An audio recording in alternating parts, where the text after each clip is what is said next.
பைபிளில் இருக்கிற பல்வேறு முரண்பாடுகளிலே ஒன்று, இயேசு கிறிஸ்து பிறந்ததற்கு பிறகு அவருடைய பெற்றோர்கள் அவரை எங்கே கொண்டு போனாங்க அப்படிங்கிறத குறித்து எழுதப்பட்டிருக்கிற குறிப்புகளில் இருக்குது. புதிய ஏற்பாட்டில் மத்தேயு மற்றும் லூக்கா ஆகிய 2 சுவிசேஷ புத்தகங்களையும் 2 விதமான முரண்பாடான விபரங்கள் கொடுக்கப்பட்டிருக்கு. மத்தேயு எழுதிய சுவிசேஷத்தில் பார்த்தோம்னா, அவங்க பெத்லஹேம்ல இருந்து ஏரோது ராஜாவுக்கு பயந்து எகிப்துக்கு போனதாகவும், அதற்கு பிறகு ஏரோது ராஜா இறந்ததற்கு பிறகு நாசரேத்துக்கு திரும்பி வந்ததாகவும் எழுதப்பட்டிருக்கு.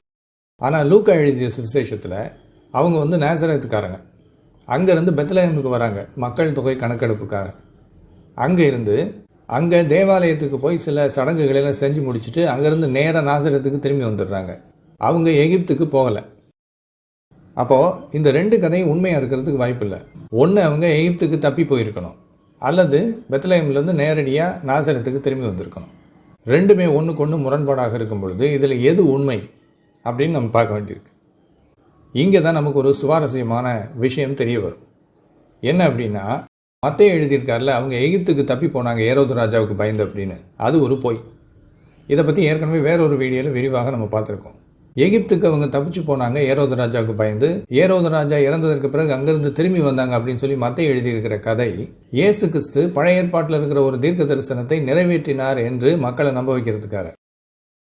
ஓசியா என்கின்ற புத்தகத்தில் 11ஆம் அதிகாரத்தில் ஒரு வார்த்தை இருக்கு, எகிப்திலிருந்து என் குமாரனை வரவழைத்தேன் அப்படின்னு. இந்த வார்த்தையை இயேசு கிறிஸ்து நிறைவேற்றினார். எகிப்துக்கு போயிட்டு அவரை அங்கேருந்து திரும்ப கூட்டிகிட்டு வந்தாங்க. கடவுள் எகிப்திலிருந்து திரும்ப இயேசுவை இங்கே கொண்டு வந்திருக்கார் அப்படின்னு காட்டி, அதன் மூலமாக இயேசு கிறிஸ்து கடவுள், அவரே மேசியா, அவரே ரட்சகன் நிரூபிக்கிறதுக்கு மத்தேயு முயற்சி பண்ணியிருக்கார். இதுக்காகத்தான் அவங்க எகிப்துக்கு தப்பி போனாங்க, ஏரோது ராஜா இறந்ததுக்கப்புறம் அங்கேருந்து திரும்ப வந்தாங்க அப்படிங்கிற ஒரு கதையை இவர் உருவாக்கி சேர்த்திருக்கார். ஆனால் நம்ம அந்த ஓசியா 11ஆம் அதிகாரத்தில் ஒரு வசனம் இருக்கு இல்லையா, எகிப்திலிருந்து என் குமாரனை வரவழைத்தேன் அப்படின்னு கர்த்தர் சொல்கிறதாக இருக்கிற அந்த வார்த்தை, அந்த வார்த்தையை எடுத்து பார்த்தோம்னா அது இஸ்ரவேல் தேசத்தை குறித்தது. இஸ்ரவேல் தேசம் எப்படி எகிப்தில் அடிமைகளாக இருந்தாங்க, அங்கேருந்து அவங்களை எப்படி வெளியில் கொண்டு வந்தார் கர்த்தர் விடுவித்து, அதுக்கப்புறமா அவங்க எப்படி அவருக்கு கீழ்ப்படியாமல் போனாங்க, வேறு தெய்வங்களை வணங்க ஆரம்பித்தாங்க என்பதை குறித்து தான் ஓசியா 11ஆம் அதிகாரம் 1-2 வசனங்கள் சொல்லுது. அவைகள் இயேசு கிறிஸ்துவை குறித்தது அல்ல. நான் ஏற்கனவே வெளியிட்டிருக்கிற அந்த வீடியோவில் மத்தேயு எப்படி இந்த ஓசியா புத்தகத்தில் இருக்கிற 2 வசனங்களில் முதல் வசனத்தை மட்டும் எடுத்து அதையும் பாதியாக வெட்டி அதில் 2ஆம் பகுதியை மட்டும் காமிச்சு இதை இயேசு கிறிஸ்து நிறைவேற்றியிருக்காருன்னு காமிக்கிறார். அந்த வசனங்களை முழுமையாக எடுத்து காமிச்சிருந்தாருன்னா அந்த வசனங்கள் இயேசு கிறிஸ்துவை குறித்தது அல்ல என்பது மட்டுமில்லை, அந்த வசனங்கள் இயேசுவை குறித்தது என்றால் பிறகு இயேசுவும் தேவனுக்கு விரோதமாக போய் பாகால்களுக்கு, மற்ற தெய்வங்களுக்கு பலியிட்டார் அப்படின்னு அர்த்தமாயிரும். அதனால முழுமையாக அந்த வசனங்கள் எடுத்து மேற்கோள் காட்டாமல் 2 வசனங்களில் ஒரு வசனத்தை மட்டும் எடுத்து அந்த ஒரு வசனத்தையும் பாதியாக வெட்டி 2ஆம் பகுதியை மட்டும் எடுத்து காமிச்சு ஏமாத்திருக்கார் மத்தேயு. ஆனால் லூக்கா அவங்க எகிப்துக்கு போகாமல் நேரடியாக நாசரேத்துக்கு திரும்பி போனாங்க அப்படின்னு எழுதியிருக்கிறாரே, அதன் மூலமாக மத்தேயு எழுதிய பொய்க்கதையை அவர் வெளிப்படுத்திட்டார், அம்பலப்படுத்திட்டார். மத்தேயு எப்படி நேர்மை இல்லாத விதத்தில் இயேசு கிறிஸ்து ஒரு தீர்க்க தரிசனத்தை நிறைவேற்றினார் காட்டுறதுக்காக இல்லாத ஒரு கதையை உருவாக்கி இருக்கிறார் அப்படிங்கிறது லூக்கா எழுதிய சுவிசேஷத்தை வாசிக்கும் பொழுது நமக்கு தெளிவாகுது. அப்போ இந்த மத்தேயு லூக்கா 2 பேரும் எழுதியிருக்கிற விஷயத்திலேயே ஒருத்தர் பொய்யா எழுதியிருக்கார் அப்படிங்கிறத வச்சு பார்க்கும் பொழுது பைபிள் எப்படி நம்பத்தகாத ஒரு புத்தகம் அப்படிங்கிறது நமக்கு முதலே தெரிய வருது. சரி, இப்போது கிறிஸ்தவ அறிஞர்கள் இந்த பிரச்சனையை சமாளிக்கிறதுக்கு என்ன பண்ணுறாங்க? அவங்க என்ன பண்ணுறாங்கன்னா, இல்லை மத்தேயு லூக்கா 2 பேர் எழுதுனதில் முரண்பாடுகள் கிடையாது, 2 பேருமே 2 வித்தியாசமான கோணங்கள்லேருந்து நடந்த சம்பவத்தை சொல்லியிருக்கிறாங்க, அவ்வளவுதான் அப்படிங்கிறாங்க. அவங்க இதை நியாயப்படுத்துறதுக்கு கொடுக்குற சாக்கு போக்குகளை 3 வகையாக பிரிக்கலாம். முதலாவது சாக்கு என்னன்னா, லூக்கா அவங்க எகிப்துக்கு போனாங்க அப்படிங்கிறத அவர் எழுதலை, அவ்வளவுதான். மற்றபடி அவங்க எகிப்துக்கு போனாங்கன்றதை லூக்கா மறுக்கலை அப்படிங்கிறாங்க. ஆனால் லூக்கா எழுதிய சுவிசேஷத்தை நம்ம வாசித்தோம்னா அவர் அதுக்கு இடமே கொடுக்கல. அதாவது எகிப்துக்கு அவங்க போயிருப்பாங்க அப்படிங்கிறதுக்கு அவர் வாய்ப்பே கொடுக்கல. அவங்க தேவாலயத்துக்கு போய் அங்கே இருக்கிற சடங்குகளெல்லாம் செஞ்சு முடிச்சதுக்கப்புறம் நேராக நாசரேத்துக்கு போயிட்டாங்கன்னு சொல்கிறார். அப்போது மத்தேயு அவங்க எகிப்துக்கு தப்பி போனாங்கன்னு சொல்கிறாரு, அதற்கு இவர் வழியே கொடுக்கல, அதுக்கு இடமே கொடுக்கல.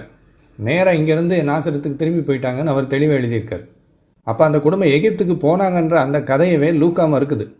சரி, கிறிஸ்தவ அறிஞர்கள் இதை சமாளிக்கிறதுக்கு வைக்கிற 2வது சாக்கு போக்கு என்ன? 2 பேரும் மத்தேயு லூக்கு 2 பேரும் வித்தியாசமாக எழுதியிருந்தாலும் கூட 2 பேரும் எழுதுனதை நம்ம சேர்த்து வச்சு பார்த்தோம்னா உண்மையிலே நடந்தது என்ன அப்படிங்கிறது நமக்கு புரிய வருங்கிறாங்க. ஆனால் 2ஐயும் சேர்த்து வச்சு பார்க்க முடியாது.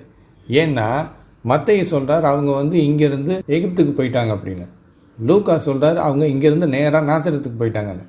2 ஒன்று சேராது. 2 ஒன்றுக்கு ஒன்று முற்றிலும் முரண்பாடான கதைகள். சரி, இப்போ மூன்றாவது இவங்க வைக்கிற சாக்குப்போக்கு என்ன தெரியுமா? 2 பேரும் வித்தியாசமான நோக்கங்களோடு எழுதியிருக்காங்க. மத்தேயு ஒரு நோக்கத்துக்காக எழுதியிருக்கார், லூக்கா வேற ஒரு நோக்கத்துக்காக எழுதியிருக்கார்.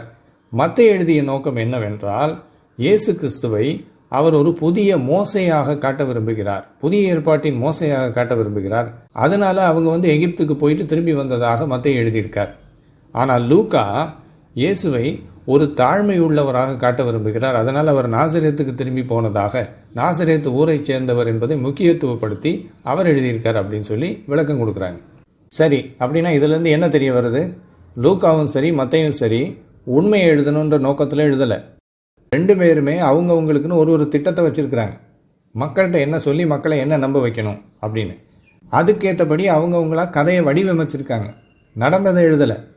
இவருக்கு ஒரு நோக்கம் இருக்குது, புதிய மோசேவாக இயேசுவை காட்டணும். எப்படி காட்டுறது? அவர் எகிப்துக்கு போயிட்டு திரும்பி வந்தார், எகிப்திலிருந்து என் குமாரனை வரவழைத்தேன்ங்கிற தீர்க்க தரிசனம் அவர் மூலமாக நிறைவேறுச்சுன்னு சொல்கிறார்.